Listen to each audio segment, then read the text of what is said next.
Next question in the series of most repeated questions is explain the working of a parallel plate capacitor with a dielectric slab. Derive the expression for the capacitance. ये वाला question 2017 में आया और उसके बाद repeat हुआ 2021 में. Again question को समझे तो क्वेश्चन क्या कह रहा है कि हमें वर्किंग एक्सप्लेन करनी है एक पैरेलल प्लेट कैपेसिटर की जिसमें कि एक डाइलेक्ट्रिक स्लैब है और उसकी कैपेसिटेंस का फॉर्मूला निकालना है. अगेन हम पहले तो एक डायग्राम बना लेंगे. डायग्राम में हमने क्या शो किया है, एक कैपेसिटर है, डाइलेक्ट्रिक स्लैब बीच में है, कैपेसिटर की दो प्लेट्स हैं. ऊपर वाली प्लेट पे प्लस क्यू चार्ज है और नीचे की प्लेट में ही सेम बट माइनस, तो माइनस क्यू चार्ज है.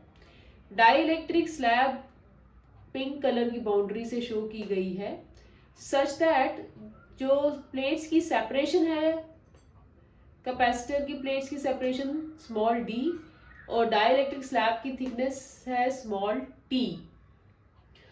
अब बेटा इसका इलेक्ट्रिक फील्ड प्रोड्यूस होगा पॉजिटिव टू नेगेटिव चार्ज की डायरेक्शन में, तो वो इलेक्ट्रिक फील्ड रिप्रेजेंट हो रहा है वेक्टर ई नॉट से. अब क्योंकि डाइलेक्ट्रिक स्लैब एक इंसुलेटर होता है, उसको जब हम charge plates of a capacitor के बीच में इंसर्ट करेंगे तो क्या होगा, डाइलेक्ट्रिक स्लैब के मॉलिक्यूल्स में पोलराइजेशन हो जाएगी जिसकी वजह से उनका negative charge nearer to the positive plate आ जाएगा और positive charge will move towards the plate which is having negative charge, जिसकी वजह से क्या होगा कि डाइलेक्ट्रिक स्लैब में भी एक internal electric field due to polarisation produce होगा.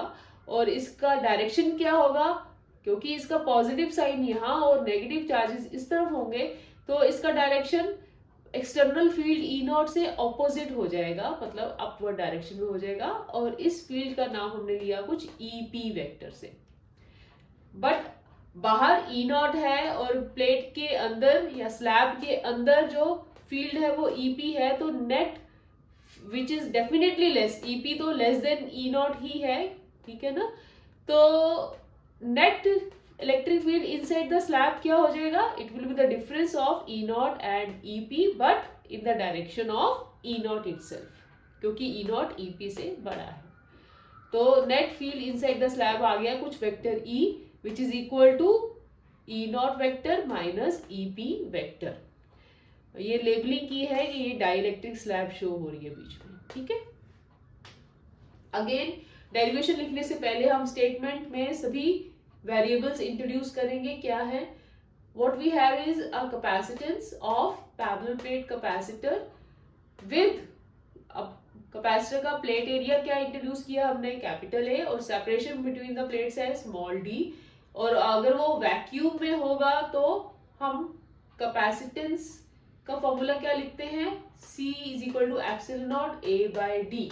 इसको हम मेंशन कर देते हैं से some C naught. C naught shows the capacitance जबकि प्लेट्स के बीच में देयर इज वैक्यूम, तो that is epsilon naught A by D. अब फिर इंट्रोड्यूस कर रहे हैं क्या वेरिएबल्स यूज किए, तो suppose plus minus Q charges on capacitor plates produce electric field E naught between the plates. और जब dielectric slab introduce in between the plates तो क्या होगा, molecules get polarised and produce an electric field EP. This is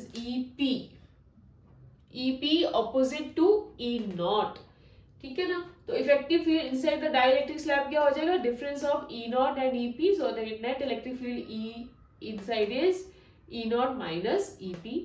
अब now the हमने statement में सब कुछ एक्सप्लेन कर दिया. Now will start with the derivation part. अब डेरिवेशन कैसे करना है, हम सबसे पहले तो potential difference between the two plates क्या आ रहा है उसका फॉर्मूला लिखेंगे. हमें मालूम है V is equal to E into R होता है, बट इस सिचुएशन में क्या है, E नॉट एग्जिस्ट कर रहा है ओवर द सेपरेशन, पूरा D पे नहीं आ रहा ना, बीच में T आ रहा है, तो ये आ जाएगा D माइनस T. तो E नॉट आ रहा है D माइनस T पे, प्लस एक और फील्ड है E, वो कितने एरिया या कितने डिस्टेंस पे इंट्रोड्यूस हो रहा है, वो सिर्फ T के डिस्टेंस पर है, तो प्लस E इंटू T.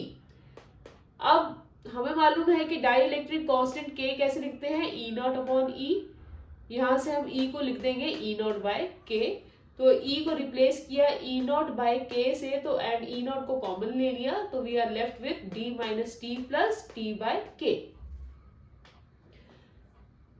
अब ई नॉट क्या होता है, जबकि कोई डाइलेक्ट्रिक स्लैब ना हो, electric field when the plates के बीच में वैक्यूम हो, तो हम ई नॉट को क्या लिखते हैं, सिग्मा बाय एप्सिलॉन नॉट, और इसका फॉर्मूला क्या होता है, क्यू अपॉन एप्सिलॉन नॉट ए। ठीक है, और इसी को ई नॉट को हम यहाँ पे पुट करेंगे formula, V is equal to Q upon epsilon naught A times D minus T plus T by K. अब कैपेसिटेंस निकालने के लिए बोला गया हमें, expression of capacitance, so capacitance is Q by V।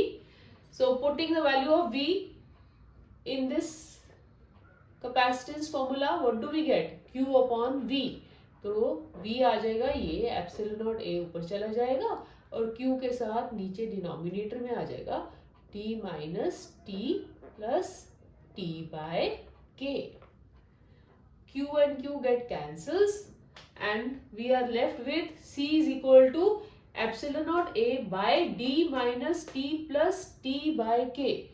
जबकि C नॉट क्या था, when there is a vacuum, जब कोई डाइलेक्ट्रिक स्लैब नहीं होती, सिर्फ वैक्यूम होता है, तो C नॉट क्या होता है, epsilon naught A by D। Can you compare C not with C? C का जो डिनोमिनेटर है वो इससे कम है, मतलब C नॉट जो है वो क्या होगा, C not will be, this C will be more than C not, right? C will be more than C not. Again क्यों, क्योंकि C का डिनोमिनेटर कम है तो C बड़ा होगा, और इसका डिनोमिनेटर बड़ा है तो C नॉट छोटा होगा। जिसका मतलब क्या है कि जब हम डाइलेक्ट्रिक स्लैब इंट्रोड्यूस कर देते हैं कैपेसिटर की पैरेलल प्लेट्स में, तो क्या होता है, उसकी कैपेसिटेंस बढ़ जाती है। ठीक है बेटा, so practice these questions, repeatedly पूछे गए हैं ये क्वेश्चंस, एंड सब्सक्राइब जरूर करो ताकि आगे के क्वेश्चंस का आपको नोटिफिकेशन मिलता रहे जो भी सॉल्यूशंस अपलोड होंगे।